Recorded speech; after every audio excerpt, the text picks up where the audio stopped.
By 6 o'clock that evening, my son would stand in front of 600 wedding guests holding the torn half of my name in his hand. But when I arrived, I was just a father looking for the front row seat my son had promised me. Instead, my ex-wife's new husband had ripped my name card in two, replaced it with his own, and pointed me toward a folding chair beside a trash can. "That's where you belong," he said. "His real family is up here." My ex-wife heard every word. She looked down, and I almost did what I had done my whole life. I almost let them erase me. But my son had seen something no one knew he had seen. I used to think staying quiet was the price of keeping peace for my son. That day, I learned silence can become a chair someone else drags to the back of the room. What hurt most wasn't Branson taking my seat. It was realizing he expected me to thank him for leaving me any place at all. Before we begin, tell me where you're listening from and what time it is there. And ask yourself this: if your own family tried to erase you in public, would you walk away, or would you let the truth speak first? By 6 o'clock the next evening, my son would stand in front of 600 wedding guests holding the torn half of my name in his hand. But on Friday night, I didn't know any of that yet. All I had was a gray suit hanging from the pantry door, a pair of black shoes polished under my kitchen table, and one small promise I was foolish enough to believe. My name is Forrest Vale. I was 62 years old that fall, living alone in a little house in Westgate, on the west side of Columbus. Nothing fancy. 2 bedrooms, 1 bathroom, a porch that leaned a little to the left, and a furnace that complained every winter before it finally did its job. I worked maintenance at Granton Memorial Hospital. Most people noticed me only when something broke: a clogged sink, a stuck elevator door, a light flickering over a nurse's station at 2 in the morning. That never bothered me much. I understood tools. I understood quiet work. You fixed what needed fixing, cleaned up after yourself, and moved on. My son, Callum, was getting married the next afternoon at the Darrow Glen Conservatory out in Dublin. His mother, Maris, would be there. So would her husband, Branson Pike. Branson had money. More importantly, he had the kind of confidence that money gives a man when nobody has ever told him to lower his voice. He had helped pay for some of the wedding upgrades, the kind people notice in photos: the better bar, the floral wall, the extra lighting package. Men like Branson did not just contribute, they collected ownership. I told myself that did not matter. I was not going there to compete. I was going to watch my son marry Verity, a kind woman who remembered how I took my coffee the second time we met. That told me more about her than any speech could have. On the table beside my cold mug sat a white envelope. Inside was a note for Callum, not a check, not some grand gift, just a few words from a father before his boy became a husband. I had written one line 3 times before I got it right. "The best thing I ever did was stay close enough for you to find me when you needed me." I folded that note like it was worth more than it was and slid it back into the envelope. Then I opened the old tin box. The cufflinks were inside, wrapped in a square of blue cloth. One had a scratch along the edge. The other still shone, if the light hit it right. Callum had given them to me when he was 12, after mowing lawns all June for a neighbor on Sullivant Avenue. He had stood in my kitchen, skinny as a rail, holding out the box like it might bite him. "Happy Father's Day," he'd said, staring at the floor. I opened it and saw the engraving: "Dad, front row always." I hugged him too long. He complained, of course, boys that age do, but he didn't pull away as fast as he pretended to. I had worn those cufflinks maybe 5 times in my life. Not because they were expensive, they weren't. I wore them rarely, because they were one of the few things I owned that said exactly where my son once thought I belonged. My phone rang at 8:42. "Callum," I answered before the second ring. "You still breathing over there?" He laughed, tired but happy. In the background I heard voices, a door closing, someone calling his name. "Barely," he said. "Verity's got everybody organized like a military operation. She's smart then, she is." His voice softened. "Dad, you still coming early tomorrow?" "I'll be there before they unlock the doors if you want me to." "Good." There was a short pause. Then he said, "Front row, Hazel seat, I saved it for you. Don't let anyone move you." I looked down at the cufflinks in my palm. You can live a long time without asking for much. After a while, you get used to standing wherever people leave space. So when someone tells you there is a place saved for you, especially your own child, it can take a second before your heart believes your ears. "You sure that's where you want me?" I asked. Callum did not laugh this time. "That's where you belong, Dad." I turned toward the sink because my eyes had started to sting, and I am an old man, not a fool. There are some things a father does not need to make noisy. "I'll be there," I said. "I know," he answered. "I love you. I love you too, son. After we hung up, the house felt quieter than before. I stood there, with the phone in my hand, listening to the refrigerator hum and the wall clock tick above the stove. There are promises that sound small to everyone else, but to a parent, they can carry a whole lifetime. Maybe you know what I mean. Maybe someone you loved once said one little thing, and years later, you could still hear it clear as a church bell. I put the cufflinks beside the envelope, then checked the suit one more time. The sleeves were pressed. The collar was clean. The shoes were ready. I turned off the kitchen light, made it halfway to the hall, then came back. I picked up the cufflinks and slipped them into the pocket of my suit so I would not forget them.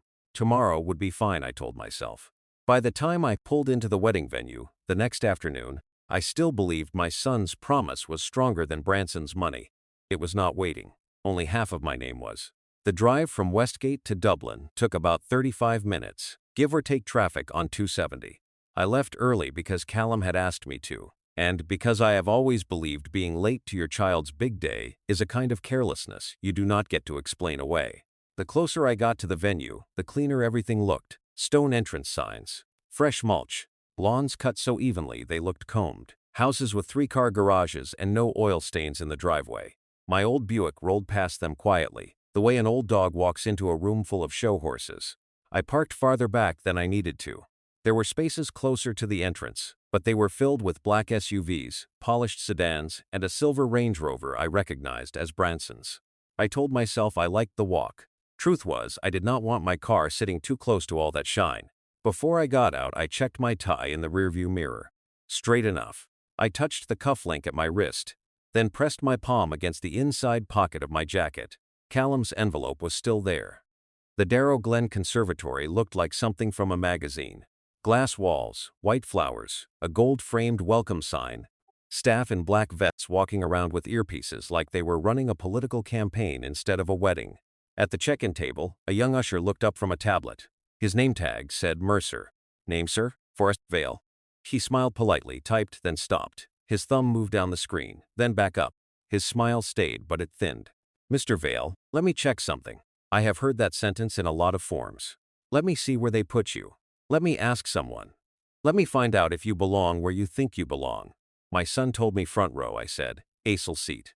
Mercer glanced toward the ceremony room, then back at his tablet. Yes, sir. I just need to confirm the updated seating. Updated. That word sat wrong with me. Before he could call anyone over, I stepped past the table and walked into the conservatory. Rows of white chairs faced a floral arch thick with roses and eucalyptus. Name cards rested on the front seats. Everything smelled expensive, clean, and controlled. I looked at the first row, then the second, and there he was. Branson Pike, sitting in the seat Callum had promised me. Tailored navy suit, polished shoes. One ankle crossed over the other. His hand rested on the empty chair beside him, like he had planted a flag there. Maris sat 2 seats down. She saw me, I know she did. But she turned her face toward the flowers, as if the arch had suddenly become fascinating. I did not speak at first. My eyes dropped to the floor. A piece of white cardstock lay near Branson's shoe. I recognized the paper right away. Same size, same lettering, same cream border as the other reserved cards. I bent down slowly. My knees reminded me they were 62 years old. The half I picked up read, Forrest Vale. The torn edge cut straight through the space where the title should have been. The other half, the part that had said father of the groom, was still under Branson's shoe. He looked down at me with a small, pleasant smile. Careful there, Forrest, he said. Wouldn't want you making a scene before the ceremony. I stood up with only my name in my hand. Branson reached into his jacket and placed a new card on the seat. Branson Pike. Father of the groom. He tapped it once with 2 fingers, like he was straightening a business card on a desk. There was a little confusion, he said. We cleaned it up, cleaned it up. That was the word he chose. My throat tightened, but I kept my voice low. That seat was saved for me. Branson leaned back. The family seating has been handled. I am his family. His smile did not move. Of course. Nobody said you weren't invited. Invited, not needed, not honored, not father, invited. Mercer hurried up beside me, his face pink. Sir, I'm sorry. I was told there was a seating adjustment. By who? His eyes flicked to Branson, then away. I only have the updated list. My son saved that seat, I said. Mercer looked like I had handed him something too heavy for his age. Behind Branson, I noticed Dorian Wells near the side aisle, with his phone angled low, filming little pieces of the room the way young people do now. At the time, I barely registered it. Later, that would matter. Right then, all I could feel was the torn card between my fingers.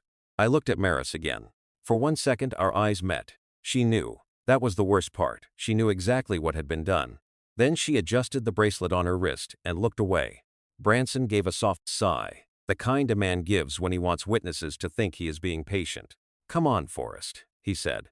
"Let's not make Callum's wedding about old feelings." I folded the half of my name once and slid it into my jacket pocket, beside Callum's envelope. My cufflink brushed the fabric at my wrist. Dad, front row always. I stood there in the aisle, between the promise my son had made and the man who had already decided it did not count.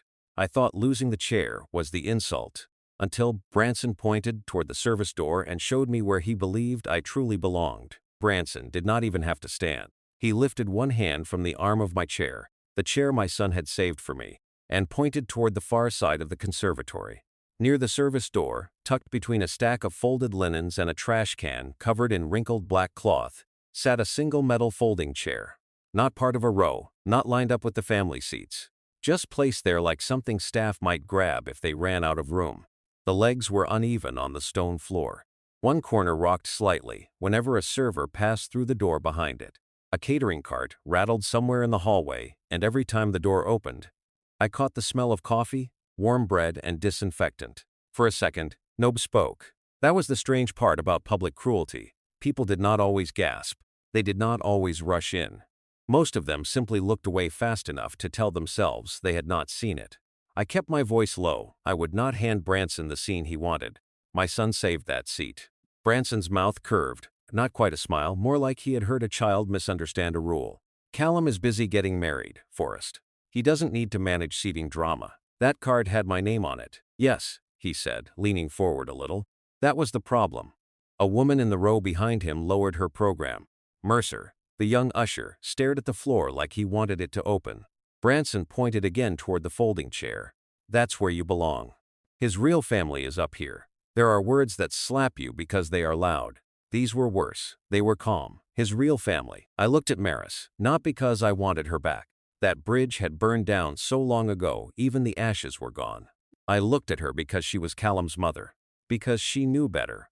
Because there are facts decent people are supposed to defend, even when love is finished. Our eyes met. She knew he had gone too far. I saw it in the tiny tightening near her mouth.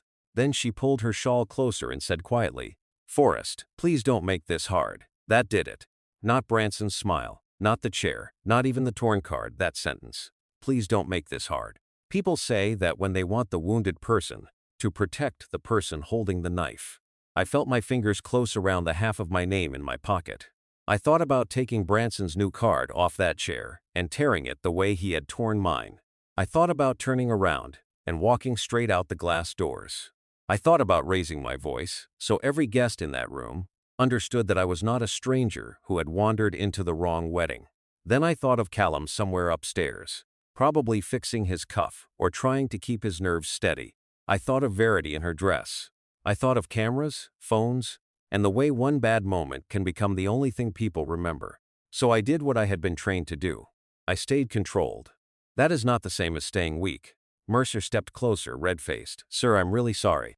They told us this was the updated arrangement." I looked at him. He was young, maybe 22, wearing a rented vest and the expression of a man who had just realized adults could behave worse than teenagers. "It's all right," I said. It was not all right. But Mercer was not the enemy. He was just the boy handed the clipboard. He led me toward the side of the room. Every step felt like signing my name to a lie I did not agree with.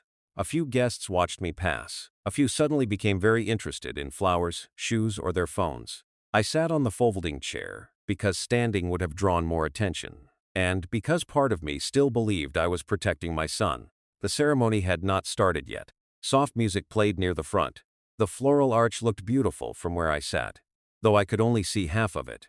If someone tall stood in the aisle, I would miss Callum's first look at his bride. A program rested on the chair beside me, probably forgotten by a guest. I picked it up because my hands needed work. The paper was thick, cream-colored, embossed with Callum and Verity's initials in gold. Whoever designed it had cared about every inch. I opened to the page marked "Wedding Party and Family." There it was, printed neat enough to frame: "Parents of the groom, Maris and Branson Pike. Below that, 2 lines down. Guest of the groom Forest Vale. I read it once, then again. A guest can sit anywhere. A guest can be moved. A guest can be thanked politely and forgotten before dessert. A father has a claim. Apparently, mine had been edited out before I even parked the car. I did not crumple the program. I did not tear it. Branson had already done enough tearing for one day. I folded it carefully, edge to edge, and slipped it inside my jacket beside Callum's envelope and the half of my name. I was not planning revenge, but some older, steadier part of me understood something my mouth had not said yet. Keep the proof. What would you have done right there? Walked out? Called him out in front of everyone? Stayed quiet for your son's sake? I still ask myself that. The cruelest part was not just what Branson said. It was who sat there and let him say it. The music shifted. Guests settled. Somewhere behind the closed doors, the wedding party was lining up. Branson sat relaxed in the front row. Maris kept both hands folded in her lap. I looked down at my cufflink, half hidden under my sleeve. Dad. Front row always. For the first time, I wondered if those words still belonged to me. I thought they had only taken my seat. But after the ceremony, I learned they meant to take me out of the pictures too. The ceremony itself was beautiful. That is the part people forget when they ask me about that day. They expect me to say I hated every minute of it, but I did not. When Callum stood under that arch and Verity walked toward him, my chest still filled the way a father's chest fills when his boy becomes a man in front of God and everybody. I watched from the side, near the service door, with only half the flowers in view. It did not matter. I saw enough. I saw Callum's face when Verity reached him. I saw her squeeze his hand. I saw my son smile like the whole room had gone quiet except for her. For those few minutes, I forgot the chair, the program, Branson's smile. I forgot myself, really. That is what parents do. We can be bleeding in a corner and still feel joy if our child is happy. After they kissed, the room rose in applause. Staff opened the side doors, and guests spilled out onto the lawn, where the late September light made the glass walls shine gold. Chairs scraped softly. Servers carried trays past the garden path. Somewhere nearby, someone laughed too loudly and said the ceremony was just perfect. I stayed near the edge, one hand in my jacket pocket, fingers resting against the folded program and the torn half of my name. Then Arden Klein, the photographer, raised his voice. Immediate family of the groom, please. I moved before I had time to protect myself. One step. That was all. I did not push in. I did not wave my arms. I simply answered a word that I still thought included me. Family. Branson saw me right away. He had one hand on Callum's shoulder, posed exactly where a father would stand. Callum was turned toward Verity, answering something the coordinator was saying about signatures and timing, so he missed it. Branson looked past me toward Arden and said, calm as a man ordering lunch, not him. We need the clean family shot first. Clean, I stopped. Arden lowered his camera a few inches. His assistant glanced at the clipboard. One of the bridesmaids suddenly became very interested in the ribbon around her bouquet. Maris stood beside Branson. She heard it. She did not correct him, so I stepped back. It was not a dramatic step. No one gasped, no glass shattered. I just returned to the edge of the lawn, like a man who had practiced returning to edges his whole life. The shutter clicked. That sound did more damage than I expected. A camera is supposed to save a memory. That one saved the version where Branson stood in my place, and I was not worth explaining. I looked down at my shoes. A blade of grass had stuck to the polished leather. I rubbed it off against the other heel, because my hands needed something harmless to do.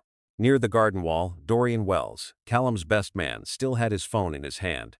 He had been filming little clips all afternoon, the sort of behind-the-scenes stuff young people like to save. I saw his face change. He looked from Branson to me, then back at his screen. He did not step in, but he kept recording a few seconds longer. I did not know then how much that mattered. Standing there, outside the frame, I felt something old open inside me. I was the youngest of 3 in the Vale family. Lowell was the oldest, the one Dad trusted with the garage.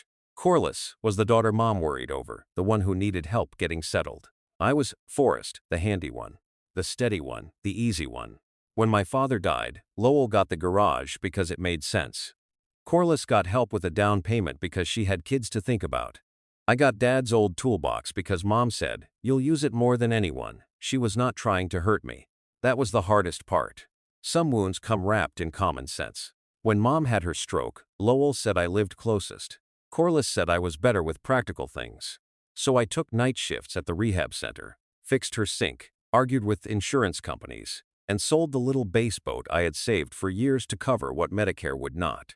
After Mom passed, Lowell clapped me on the shoulder and said, "You're the youngest. You're used to making do." I carried that sentence longer than I carried grief. Back on that lawn, watching Branson stand in the picture, I finally understood why it hurt so cleanly. It was not just the photo, it was the assumption behind it. That I would step back, that I would understand, that I would take whatever place was left and call it peace.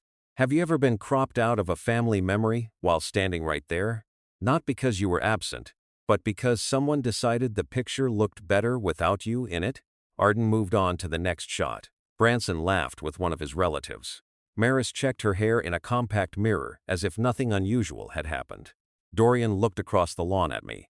He did not approach, but his expression told me one thing. He saw it.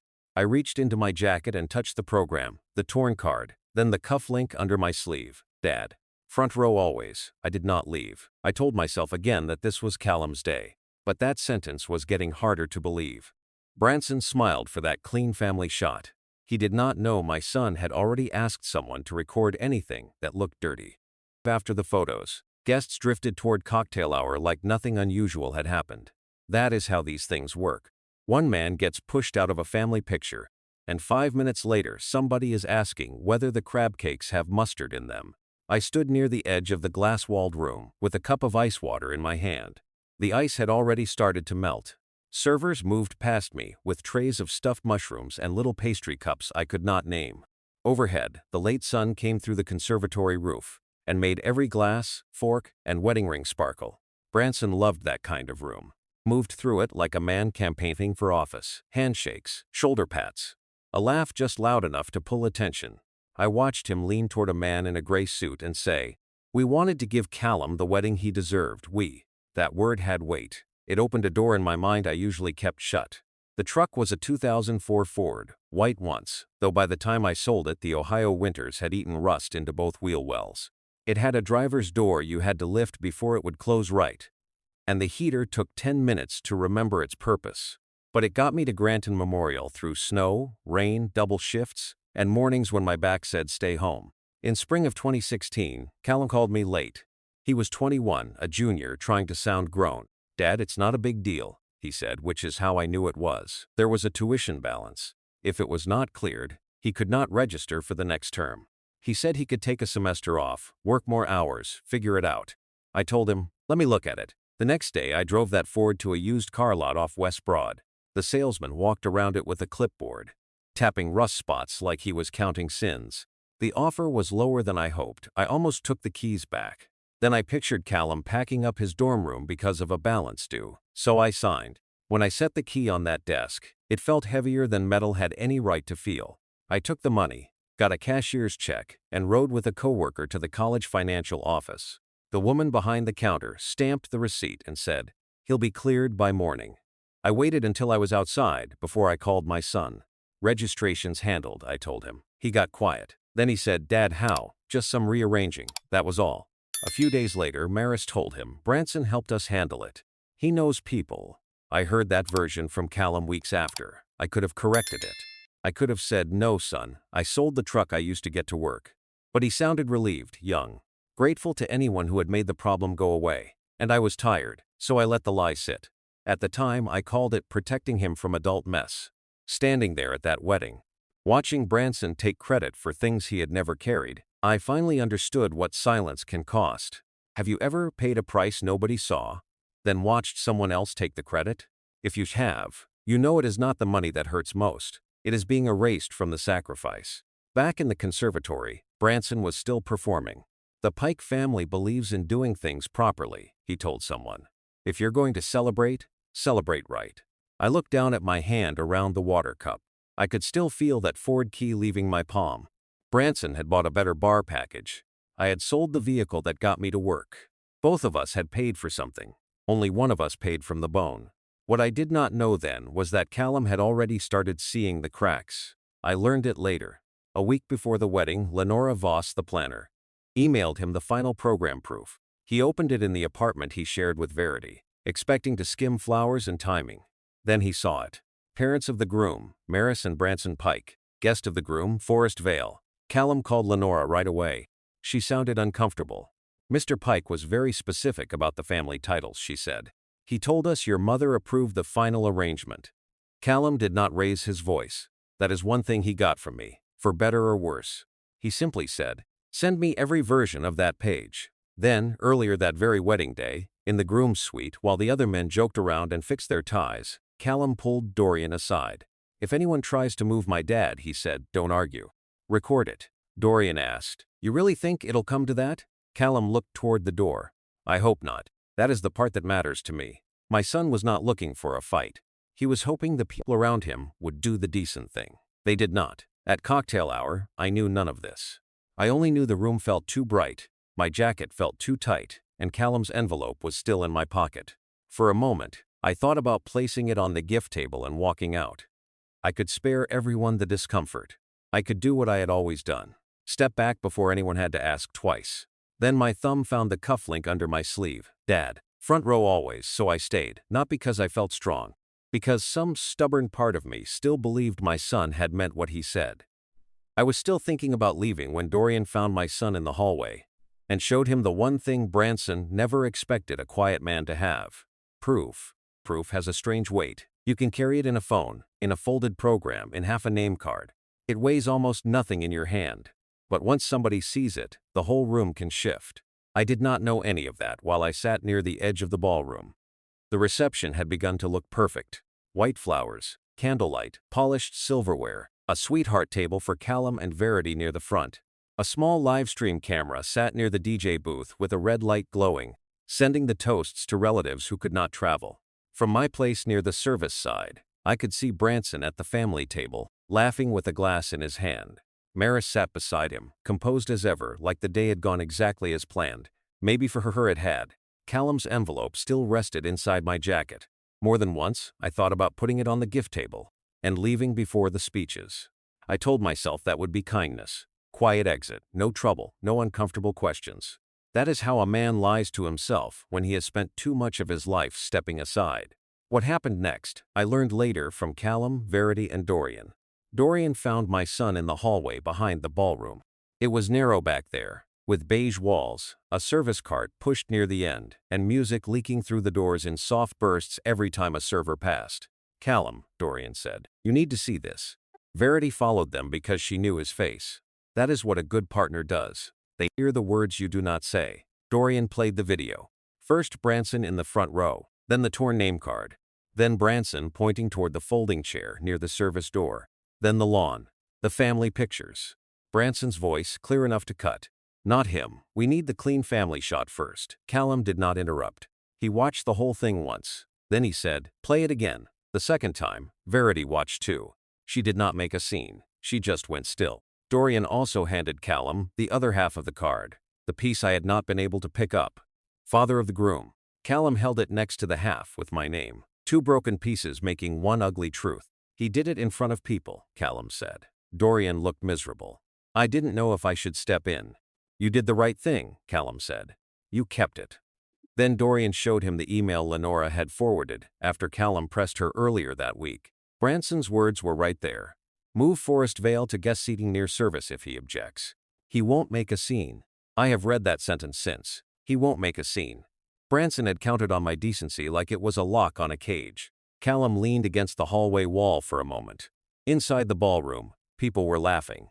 The DJ was lining up the toast schedule. The wedding was moving whether he was ready or not. "I don't want to ruin our wedding," he told Verity. That mattered to me when I heard it later. My son was not hungry for embarrassment. He understood what public truth would cost. His mother would be humiliated. Branson would fight. Some guests would whisper that he should have handled it privately. But the other choice was worse. If he stayed quiet, I stayed near the service door. If he stayed quiet, that program stayed true. If he stayed quiet, his marriage began with his father erased in plain sight. Verity stepped closer, still in her wedding dress, looking less like a bride in a magazine and more like a woman deciding what kind of home she wanted to build. "Do you need to say something?" she asked. Callum looked at her. "I don't want your wedding remembered for this." "Our wedding," she said. He lowered his eyes. She took his hand. "I married you because you tell the truth even when it costs you." Then she said the line that carried him back into that ballroom. Don't let it start with a lie, not revenge, not drama, truth. If this were your wedding, would you protect the peace of the room or the truth of your family? It sounds simple until the people you love are the ones who will bleed from the answer. I knew none of this yet. I only saw the ballroom doors open and Callum step inside. Something about his face had changed. Fathers notice these things. Even when your son is grown, even when he is wearing a tuxedo and a wedding ring, you still know the difference between tired and decided.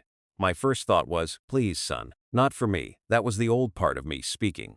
The part that believed even justice could be selfish if it made others uncomfortable. Nolan Greer, the DJ, stepped to the microphone with his polished wedding voice. Ladies and gentlemen, if I could have your attention. The groom would like to say a few words. Glasses lifted. Guests smiled. Branson leaned back like he was ready to be thanked. Callum took the microphone. He held his prepared speech in one hand. I could see the paper from across the room. He looked at Verity first, then toward the front table. Then his eyes found me. He opened the speech, read one line silently, and folded it once. Then again, he slid it inside his jacket. The room began to quiet in a way that did not feel polite. Callum leaned toward the microphone. I promised my wife I would start this marriage honestly. A few people smiled, expecting romance, he continued. So before I thank anyone else, I need to correct a lie sitting in the front row. Branson lowered his glass. Maris lifted her head. My hand closed around the cufflink at my wrist, not to keep myself seated this time, but because I suddenly understood. My son had seen enough. Then he reached into his jacket. The first thing my son held up was not a champagne glass. It was not the toast everyone expected. It was paper. Two torn pieces of cream-colored cardstock, pressed together between his fingers so the room could read what Branson had tried to separate. Father of the groom, Forest Vale. The ballroom went quiet enough that I could hear the soft buzz of the speakers above the dance floor. My hand went to my jacket pocket by habit, where I still carried the half with my name on it. Then I understood. Dorian must have given Callum the other piece, and Callum had kept mine from the program proof, or maybe from the floor before the reception. However it had happened, the thing Branson thought he had thrown away was now in my son's hand. Callum looked at the front table. This was my father's seat. A ripple moved through the guests. Heads turned toward Branson, toward Maris, toward me by the service side. Branson gave a short laugh, not a happy one. The kind men use when they want the room to believe something is beneath them. Callum, he said, this is not the time. Callum did not raise his voice. You made it the time when you tore his name off the chair. A few people shifted. Someone set down a fork. The live stream camera's red light kept glowing near the DJ booth. Callum looked straight at Branson. You didn't steal a chair. You tried to steal 18 years. I felt those words land somewhere behind my ribs, not like comfort. More like a door opening in a room I had locked from the inside. Because he was right. It had never been about a chair. It was about Little League bleachers, emergency rooms, school projects, late-night math panic, college applications, rent checks, and every quiet hour, nobody photographed because nobody thought fathers like me needed documenting. Callum reached into his jacket again and pulled out the wedding program. Page 3 calls my father guest of the groom. He held it open. My father was never a guest in my life. I looked down then. Strange thing, being defended in public. You think it will feel good. Mostly, it feels like standing under lights after years of working in basements. Every hidden thing suddenly has edges. Callum continued. He was there when pipes burst in my first apartment. He was there when I wrecked my bike at 14. He was there when I thought I was not smart enough for engineering. He was there for the hard days that did not come with a photographer. Across the room, Dorian stood near the wall, phone in hand. Callum gestured toward him. And there is video from this afternoon. Branson told the photographer, and I quote, not him. We need the clean family shot first. Arden Klein, the photographer, looked down at his camera strap. That was answer enough. The whispering grew. Not loud but sharp, moving from table to table like wind through dry leaves. Callum turned a little, and his voice changed. It became less formal. More like the boy who used to call me from college, pretending he was not scared. When I was 21, I almost had to leave school because of a tuition balance. My father sold the truck he drove to work so I could stay enrolled. He never told me. I found the bill of sale years later in a box of old papers. My eyes closed for half a second. Not because I was ashamed. Because hearing love named out loud can hurt when you have spent years hiding it to make life easier for everyone else. Branson paid for flowers, bourbon, and a better bar package, Callum said. My father sold the vehicle that got him to work. The room settled into a different silence. Callum looked back at Branson. So let me define real family for you. Real family is not who pays for the open bar. Real family is who sits in folding chairs at school gyms, hospital rooms, and ball fields, and never asks to be photographed for it. I finally looked up. I was not smiling. I could barely breathe. But I was no longer staring at the floor. Then Callum took out his phone. There is also an email. Branson's face changed before Callum even read it. Move Forest Vale to guest seating near service if he objects, Callum said, reading carefully. He won't make a scene. A sound went through the room. Not quite a gasp. Worse than that. Recognition. Callum lowered the phone. He was right about one thing. My father spent his life not making scenes. But that does not mean he did not matter. Tell me honestly, did my son go too far, or did he say what needed saying? I have asked myself that. Then I remember the humiliation was public. Maybe the truth had to be public too. Callum turned toward his mother. His voice softened, and somehow that made it harder. Mom, I love you. But you saw him tear Dad's name off that chair, and you looked down. Maris's face seemed to lose color under the makeup. Callum, please, she said. This is your wedding. That's exactly why I'm saying it now, he answered. I won't build a family by pretending the man who raised me is a guest. There was no victory in watching Maris hear that. Only sorrow. She had years to say one honest sentence. Now honesty had arrived in front of everyone. For a moment, Branson looked finished. Then he stood. He straightened his jacket, took back his voice, and looked around the ballroom, like he could still buy the ground under us. Since we're telling the truth, he said, let's tell all of it. Who paid for this wedding? Who paid for the room, the dinner, the bar? Sentiment does not pay deposits, Callum. Then his eyes moved to my wrists. Being a father is more than showing up with old stories and worn-out cufflinks. That word cut deeper than I expected. For a few terrible seconds, I looked down at the scratched cufflink my son had given me, and almost believed him. For a few terrible seconds, I looked at that scratched cufflink, and almost let Branson win. Not because I thought he was right, because men like him know where to press. He knew I did not have a house in Dublin. He knew I did not write big checks. He knew my suit was older than half the guests' marriages. He knew a working man can spend a lifetime being proud of what he gave, then feel small in a room full of invoices. Branson stood near the front table with his shoulders squared. I have receipts, he said, turning slightly so the room became his audience. The venue, the dinner, the bar, the flowers. I paid for this reception. I stepped up when it mattered. There it was, when it mattered. As if the only days that count are the ones with centerpieces and photographers. A few guests looked at me. Some with pity, some with uncertainty. That was Branson's last card. He could not deny the torn name card, the program, the video, or the email. So I tried to change the subject. Not who raised Callum, who paid today. I started to stand, but not because I was ready to fight. I was ready to leave. Let Callum have the rest of his wedding. Let Verity keep 1 hour of peace. Let the guests eat dinner and tell themselves families are complicated. I could put my envelope on the gift table and walk back to my old Buick. I had done versions of that my entire life. Take the smaller plate, sit in the extra chair, make it easy. Branson saw me move. Tell him, Forrest, he said. Tell your son you do not want this. Tell him you know when to step back. That sentence stopped me. It did not hurt because it was new. It hurt because it was familiar. I looked at him. For 20 years I had said, it's fine. I had said, don't worry about it. I had said, whatever is easier for Callum. This time, I said one word. No, not loud, not angry, just clear. The room heard it because the room had been waiting for me to disappear. Branson blinked. Callum stood at the microphone, looking at me. Something changed in his face. He understood, I think, that if he kept arguing about money, Branson would drag fatherhood down into receipts and deposits.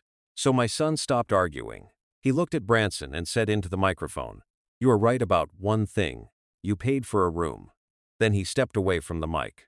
The entire ballroom followed him with their eyes. He walked past the sweetheart table, past Verity, past the centerpieces and lifted glasses, past guests who had stopped pretending not to stare.